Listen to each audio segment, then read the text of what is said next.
Hello and welcome back, everyone, as we prepare for the second best of 3 of the day. I lied to you. We do not actually have an interview prepared. I'm sorry.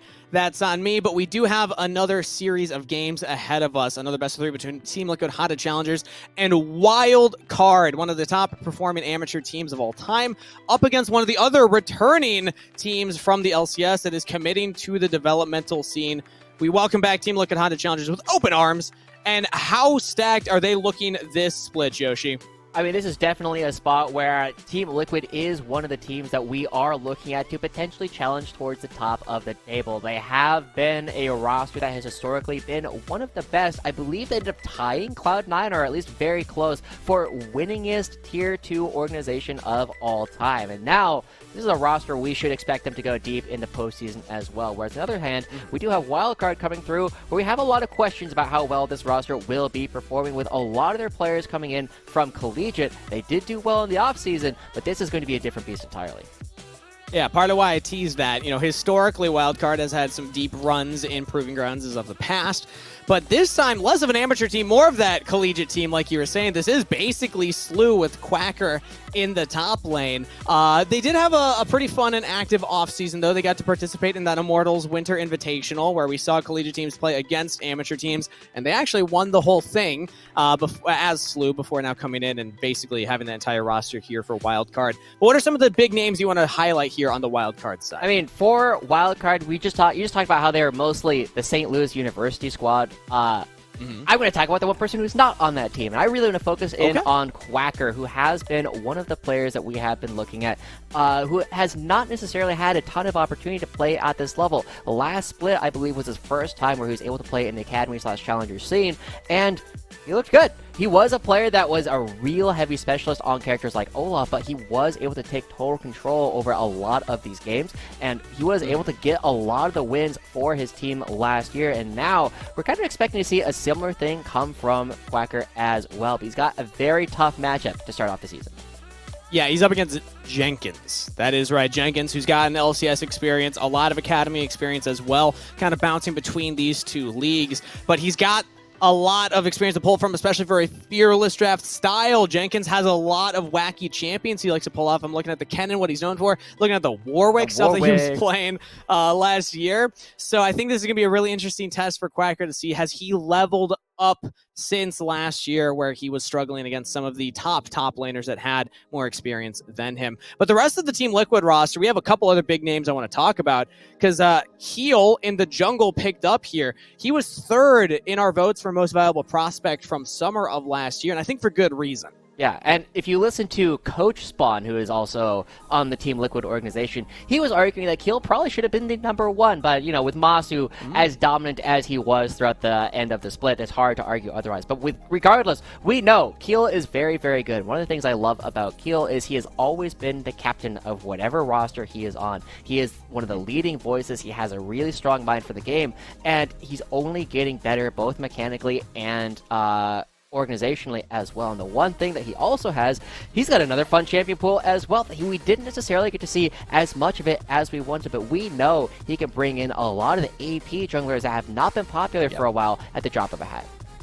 Now, it's going to come down to also what Romer, a new as well Korean player coming in for Team Liquid Honda Challengers. We just saw Quad. Now we're going to see Romer playing here, how Romer and Keel actually pair together and play. Because a lot of those AP junglers, at least from Champs Queue being the sample size to look at, you need something AD to pair with. We're looking at maybe Graves actually being a flex pick and playable in the mid lane, things like that. We also, fun fact, this is, I believe, the first time we get to see Briar or Nefiri potentially come out in games. Those weren't enabled for professional play last year. Yeah, I didn't realize that until LCS mentioned it this morning. That's okay. I wish I didn't know that. I don't want to think about either of these champions.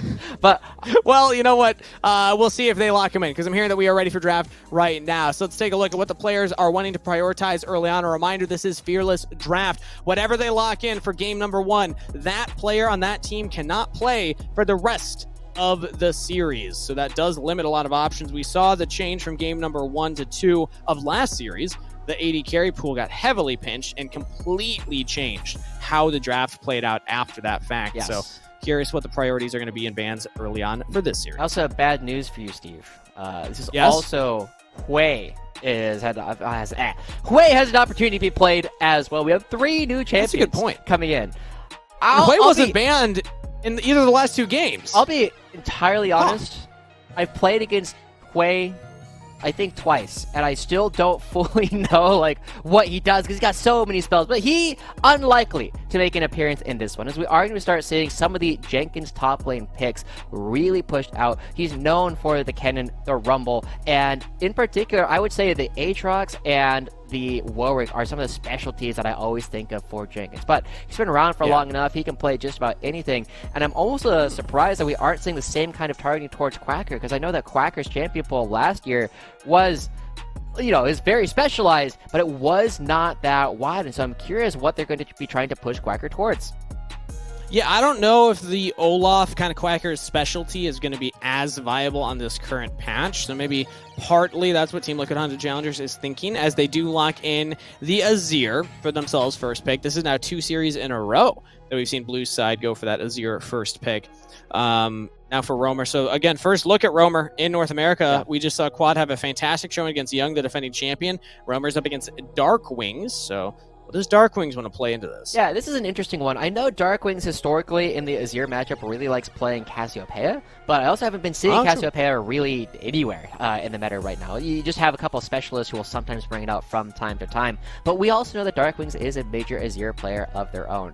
And I gotta be honest, one of the biggest places that I'm a little bit worried about for this wildcard roster is, in general, their laning phases are not where we are expecting this team to be particularly strong. Darkwings was a player who has always been stronger and more clutch later in the team fights than he has been in the laning phase. And we also know that Doxa is a player that is played, I believe, every role but jungle at the professional level at this point. And so he is moving down to the bottom side of the map, but you should not expect a lot of these support swaps from different regions or from different positions to be ready to play all the matchups right off the bat.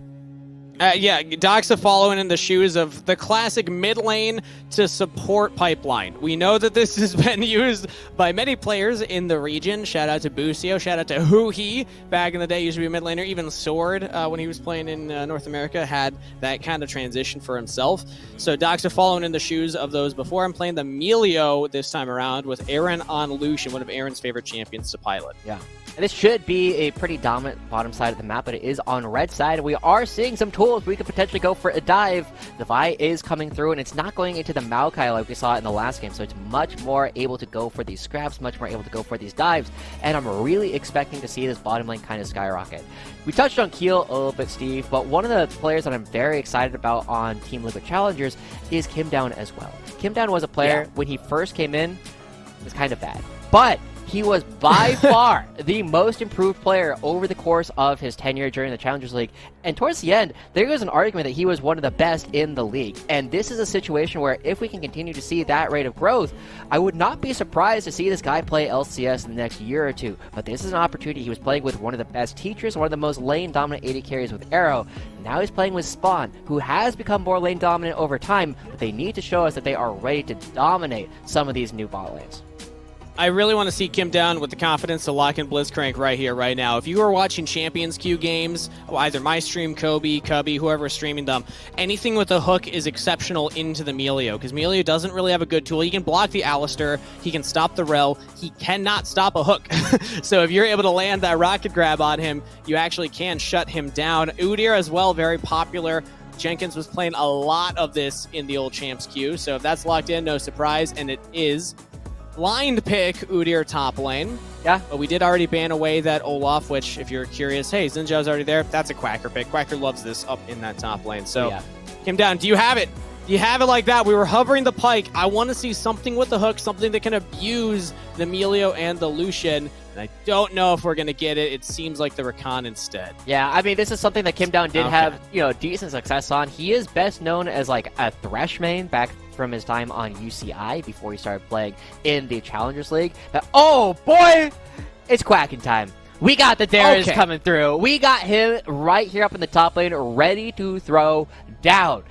Now, I gotta admit, this feels like the perfect storm for Quacker to have an opportunity to play rather well. He's got several melee champions that he can get some stacks off of. He's going up against Jenkins, where he can just brawl with the fact that he's got the Conqueror right off the bat. And if he can start taking control of this top side of the map, he might be able to just go absolutely buck wild in some of these fights.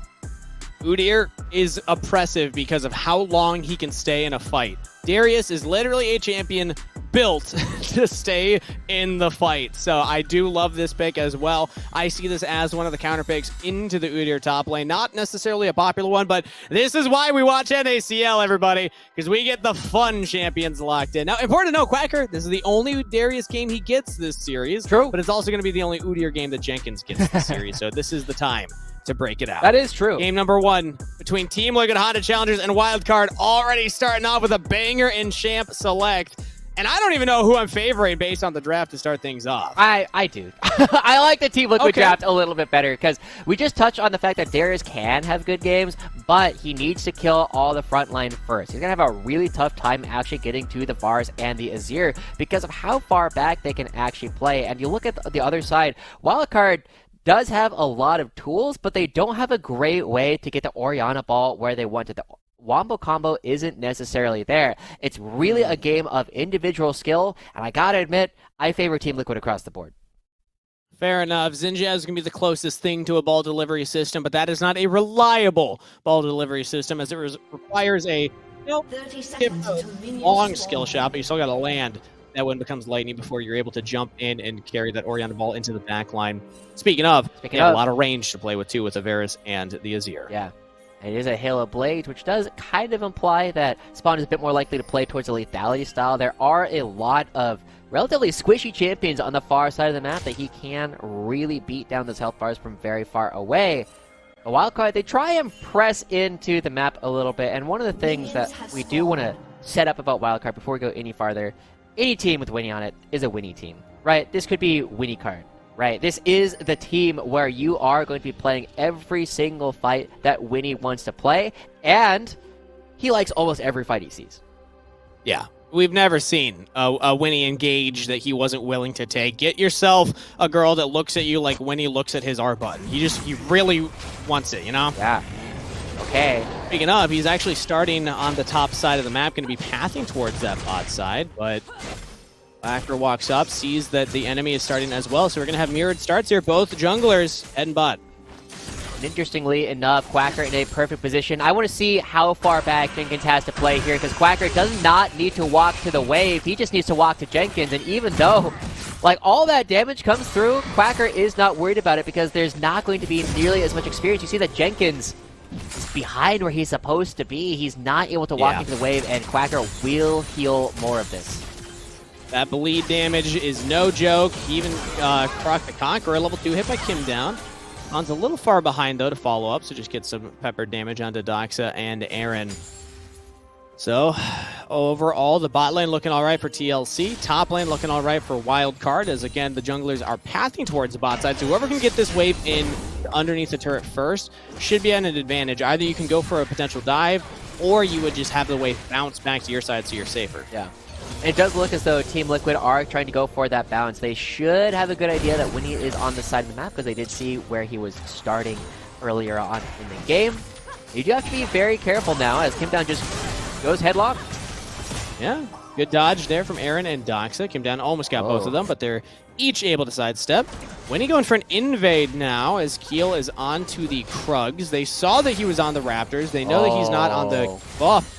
Is Winnie just going to sit here? No, Winnie's walking in. He's committing. They know that Keel's bot side, but they say, we have a window where Keel cannot impact this. Nice. Kim down. Still has the flash available. Winnie gets the knockup, gets the first blood, and Wildcard on the board early. Wow, I love this pathing coming out, but okay, got to be very careful here. Jenkins will heal up a little bit. Oh, he goes! Oh! Quacker! The bleed dance! He knows the math, he knows the matchup, and Quacker gets a solo kill. Wow, he knows that Jenkins has no flash, no way to react to that at all, and Quacker with the kill underneath the turret. Jenkins in for a world of hurt. This matchup does not get better before it gets worse. It is so much worse at this point for Jenkins to even try and make any of these plays happen. So the fact that Wildcard are winning the top half of the map and they're winning the bottom half of the map sets them up to potentially win this game quickly. Perfect timing from Winnie as well. Rakan not being level 3 means he has way less ability to just jump around. And this math, this is something only a Darius player would know. Like, yeah, no, I got the bleed stacks. I know I can do this. Yeah. Great stuff. And it is just a very clean kill. Jenkins has to teleport back into the lane, and as Quacker walks back, oh, he's got the movement speed boots. Oh, you're not leaving, Jenkins. We're going to have to use that ghost next time. Yeah, that is terrifying. Doesn't have any more damage, doesn't need any more damage because you already have the base damage from the Darius. And like you said, you can just chase down this Udyr. Once that ghost is down, Jenkins doesn't have any escape tools at that point. So that means Keel's going to have to give more attention to the top half. Otherwise, it's just going to crumble. Yeah. Speaking of, he is on the top half of the map right here. Quacker getting the wave shoved in. Jenkins has popped Ghost now, and we'll look for the re-engage. Quacker throws up the thumbs up. He knows what's happening, but he's got Ghost himself. He is out of there. I mean, you need to create some space for Jenkins, but at this point, it feels like a lost cause. If Winnie was there, that could have been a disaster. And they knew Keel was there. They saw him at the chickens. They knew that he was going to go for the crab, and now he's going to be going for the void grub as well. Now, this is something where he is just trying to stay close to where Jenkins is, just asking in the top side, like, hey, please stick around so that people know that you're here and I can actually play this wave. It will mean that Jenkins can farm that and back away, but it looks like there might be a freeze set up for Quacker. He's trying to get the wave right in front of his own turret. If he can do that, again, with both ghosts down, advantage to Quacker, especially as he hits level 6. Udyr's level 6 spike, not that good. Darius, I hear, incredible. Ooh, the wind becomes light and lands onto Roamer. Not going to commit onto it, though. A lot of friends. Fox is nearby. We're just going to go for an invade instead. Oh, but this is a counter roam. Darkness doesn't know. Yeah, he has no idea that there's an enemy support engaging from that angle. Does have some movement speed in the backup of his team, though. And yeah, I mean, Roamer wasn't close enough to actually impact that. So it was a nice look from Kim down. I like the attempt. Doesn't actually amount to much, though. Ultimately, it is just a little bit of pressure coming through. And now Darkwings, with not a lot of mana, does not have the ability to actually try and kill Roamer here in the mid lane. But we're not necessarily seeing the same kind of brilliant start coming out of Roamer as we did see from Quad, the other person that we're been consistently looking at as the other import in this league. And I hate to say it, I just noticed it right there. We were applauding the previous 80 carries for not going for the support items. Oh, Aaron does have the support item on the first bag, so we will have that stacking up for anybody wondering. I'm assuming, we already know what the hot patch is going to be, what the hot nerf is going to be for it, but as of right now, it does still work, so Aaron utilizing that while he can. Yeah, but Team Liquid Challengers, they do have Kim down in a fantastic flank position. Ooh, now onto Spawn. He doesn't have much to work with. Flashes early. Oh. Still has the heal. Hasn't used it. Oh, won't use it. Actually, maybe it's just coming off cooldown, I believe. But either way, he does get punished for his positioning there. The team was not able to prevent Zinja from getting on him. That brush right there that when he's in is a terrifying brush for anyone on blue side when they're trying to take that dragon. You cannot see the approach angle nearly as well anymore. It's also one where they should have known, right? They did see a ward go down in that brush, and so Team Liquid Challengers, one of the things that they really thrived on last split was the ability to have really strong shot calling. We have typically attributed this to Keel on the teams that he's been on, but not necessarily able to create the same kind of space this time around. They are punished for it. And Wildcard, I mean, we were having a lot of questions. They're answering them quite well, able to take down Team Liquid, who does not look nearly as coordinated as FlyQuest has been. Yeah.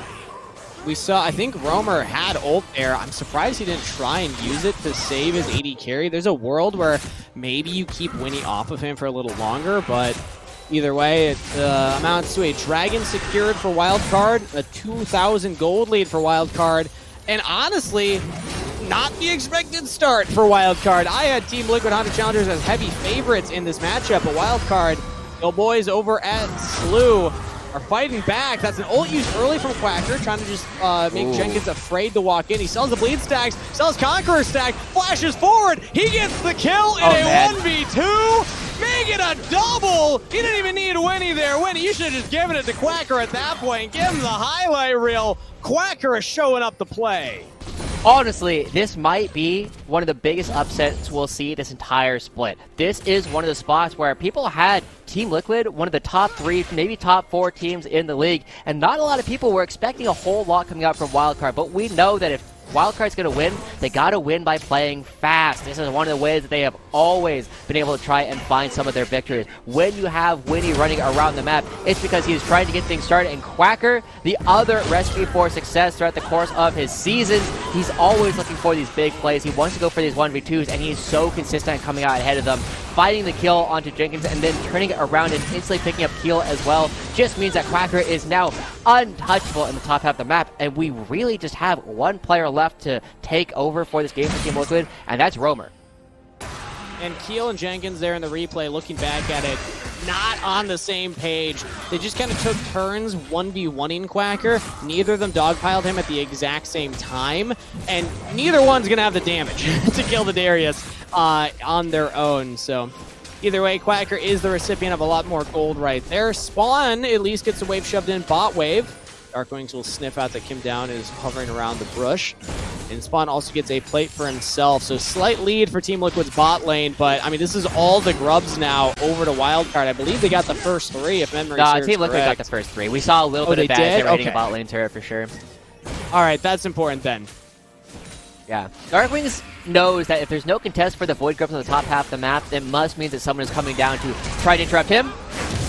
Ooh, speaking of interrupting, we're going to interrupt the farm of Darkwings. Flashed away, engaged by Keel. Still survives through it. Chain of Crush from Spawn does not land, and Darkwings gets out of there. I like the attempt coming out from Team Liquid Challengers, but they don't get anything for it. They deny a little bit of farm, and Roamer even lives up to his name and comes down to the bottom half to try and make it happen.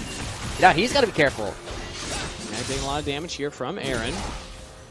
Not enough to really threaten a kill, though, so he's doing fine right now. But Team Liquid, they have yet to find any purchase in this game. No kills, no objectives save the first couple grubs.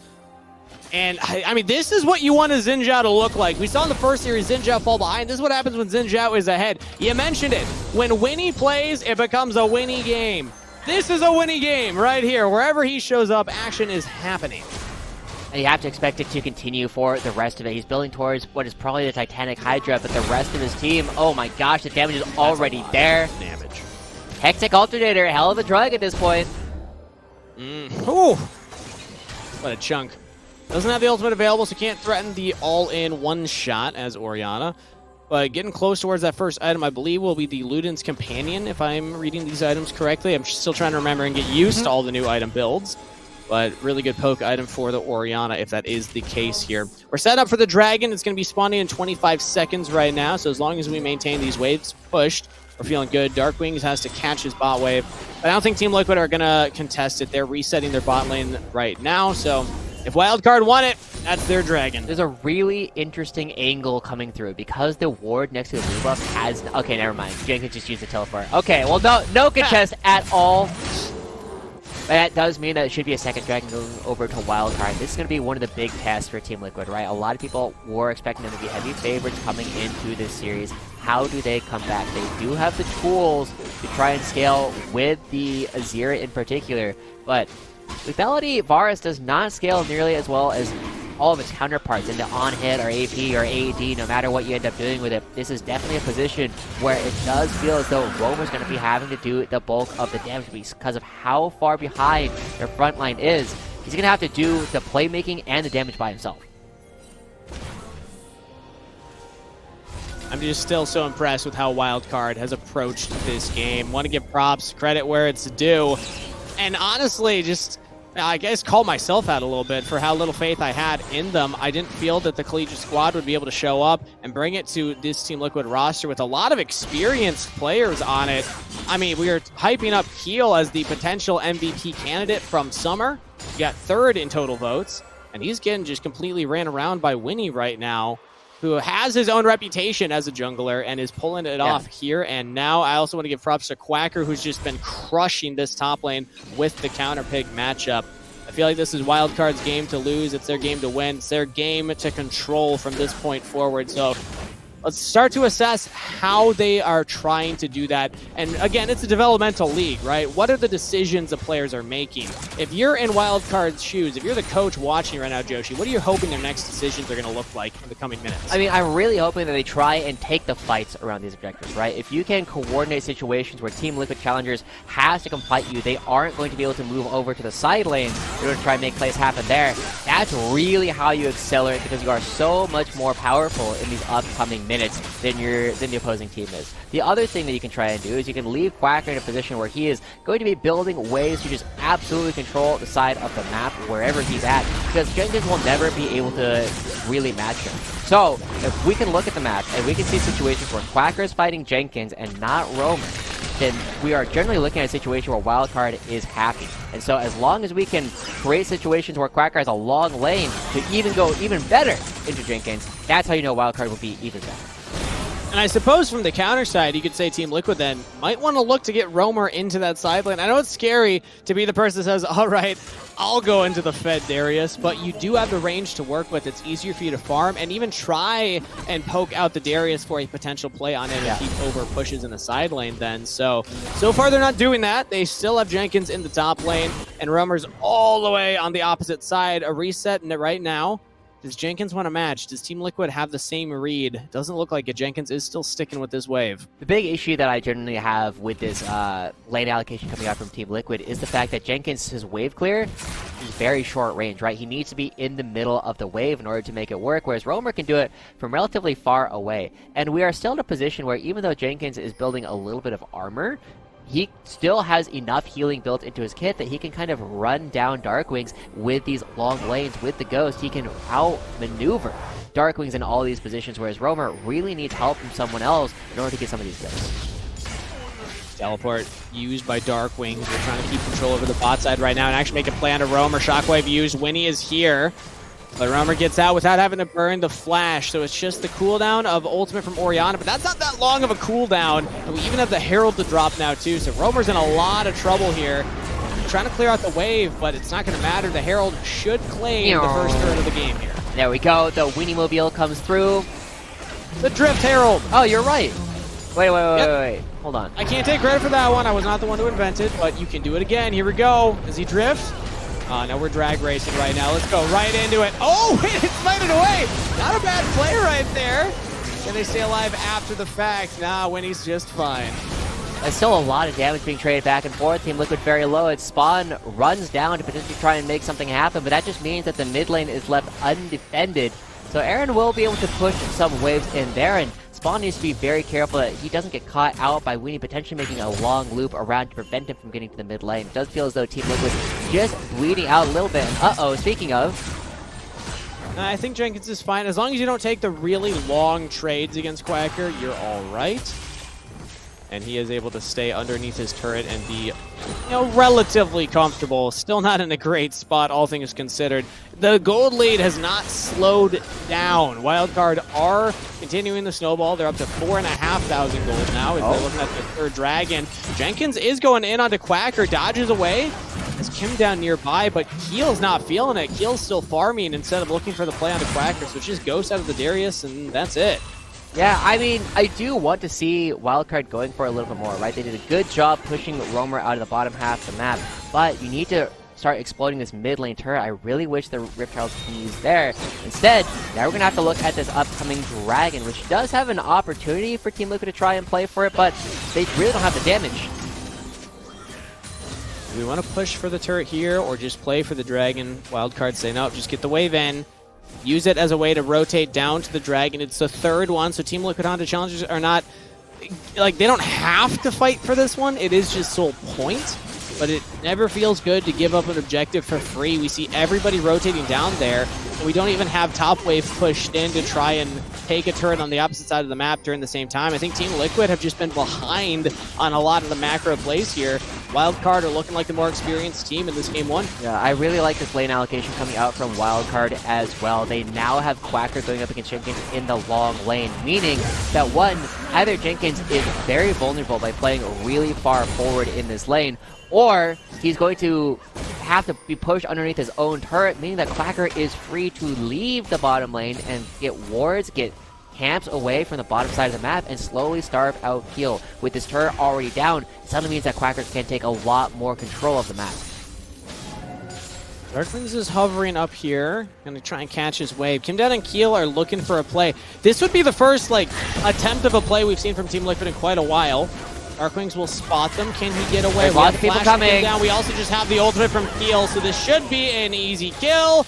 Uses a couple of ultimates to get there. Now, Winnie and Doxa have arrived. Can we continue the chase? Aaron's trying to catch up as well, but I don't think anyone's going to get there. All right. Looks like a mouse I can died. see it on the minimap. They're good. They're all right. We're actually going to predict where they're going next. Hi, Spawn. Hi, Spawn. Bye, Spawn. Yep. All right, Okay, now we got new batteries. Let's go. Okay. It's like when the Joy-Con has the drift. Oh, you no. know, we got to replace that one real quick. Yeah, I'm a little bit surprised. They did see Quacker moving into the mid lane, that Jenkins is choosing to back away. He is now being like, oh no, we can go actually pick up this turret. And that is going to be a decent amount of money going right on back. Oh. Okay, we're trying to catch LTV right here. Winnie does still have the ultimate available, and there's just no damage onto him.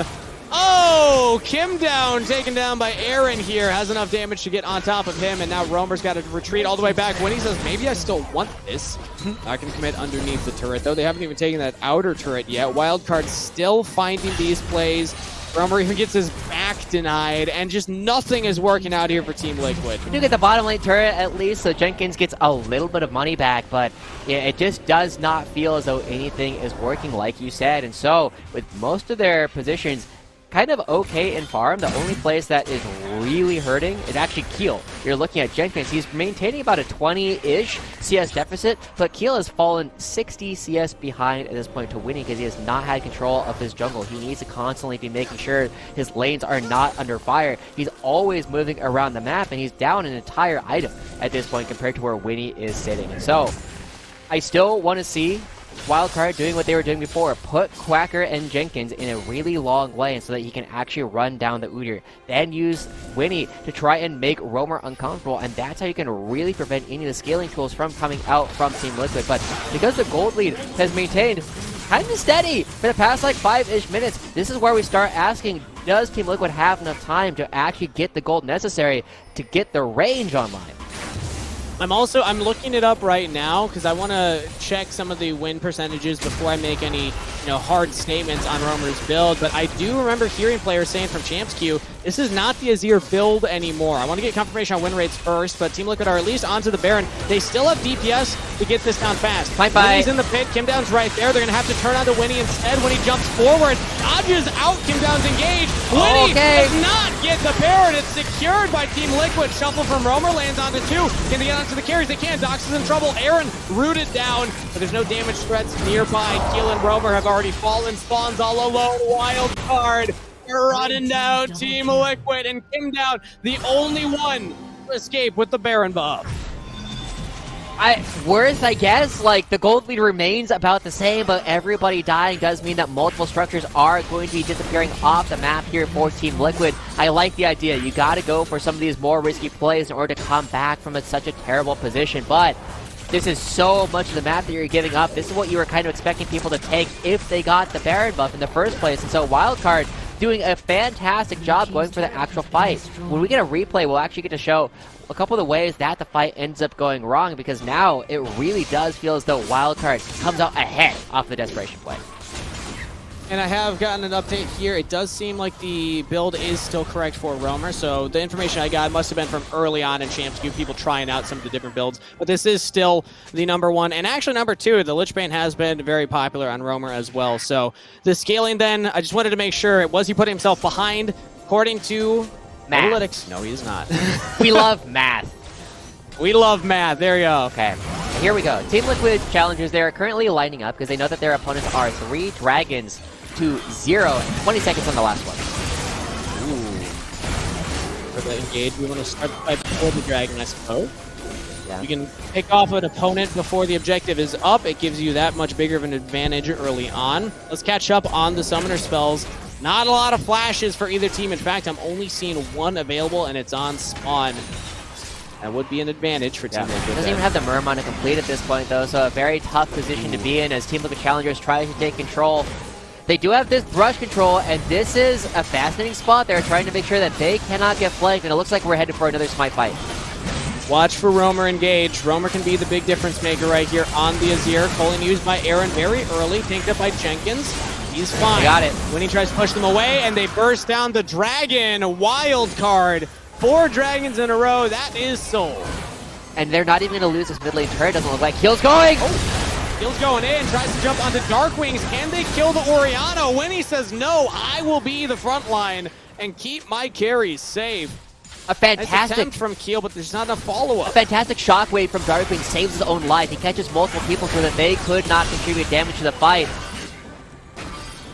Winnie. Wildcard pushing forward here. They have a wave coming in from the base. They see low health bars. They see a potential to push for even more here. Into the Baron minions, because Game Down still had that buff, but they just got flash out of Roamer for basically nothing. The Wildcards still seem like they can do no wrong in this game. They've played it incredibly clean, especially around these objectives, around the fights.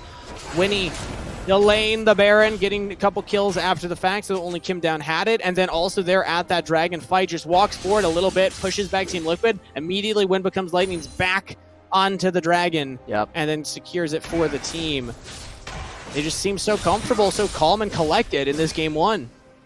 I don't know if you can be calm and collected, though. I do want to see just a little bit more, right? This is one of the things that the Team Liquid roster from last year and the last 2 years have really typified is you want to go for as many aggressive plays as possible to learn your limits, right? The regular season, as long as you make postseason, doesn't matter that much.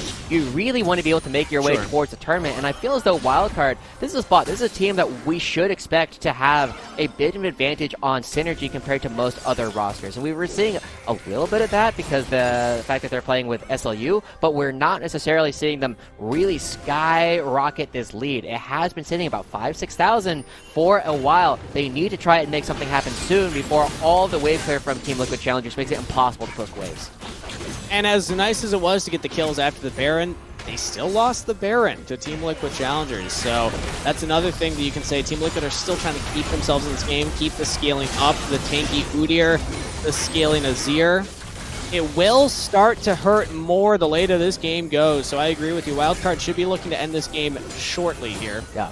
As they do have a 1-4 setup right now with Quacker pushing the mid wave, everybody else hanging out in the bot wave.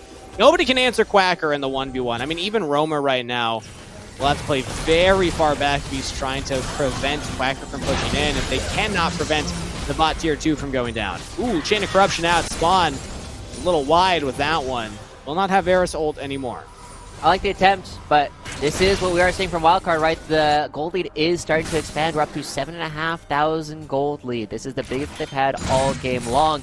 And now that they are splitting the map, right, Quacker has these really, really long lanes to run people down. Nobody can move out to try and contest him, and he has ballooned his individual CS lead as well over Jenkins. We were saying that it was consistently about 20, now we're pushing 80. The jungle as well, still around 70, and so it's not a lot of money going into the coffers of Team Liquid Challengers.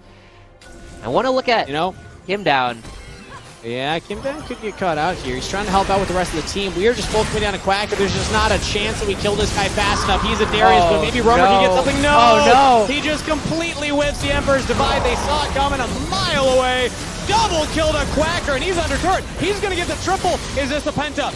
Oh, no, it's denied. As Winnie says, I'd rather win the game than give my top laner the highlight plays. Still a highlight with the triple for Quacker, and a dominant game one for Wildcard. The ace comes through. These death timers are far too long for Team Liquid to have a chance of a comeback. Wildcard showing up in game one of their 2024 season hot with a win over Team Liquid. And it really is some of the players we were talking about from before. We're quacking the deck right from the beginning. We got to see Quacker getting the 1v1 into Jenkins, getting the 1v2 effectively into Jenkins and Keel. He built his own lead for himself against one of the toughest top laners for him to go up against right off the bat. But that doesn't mean it means we don't get to see another Darius off of him. Does he have more in the tank? Is this the one flash in the pan? Because we know that Wildcard need to continue playing this way. They cannot let Team Liquid get back on their feet if they want to take this series. Let me tell you, this is the best example of why you cannot blind pick Udyr. I know they're doing it in LCK. I watched Rich blind pick Udyr on both sides for about 100 Champions Queue games. Maybe slightly embellished. But either way, I've seen it get punished if you have the right matchups, and Quacker definitely has that champ pool, so more evidence for that. Now, Game 2 will be different. Fearless Draft. We cannot have the same champion. Speaking of, we're going to send it to a short break before we are back with game number 2 right after this.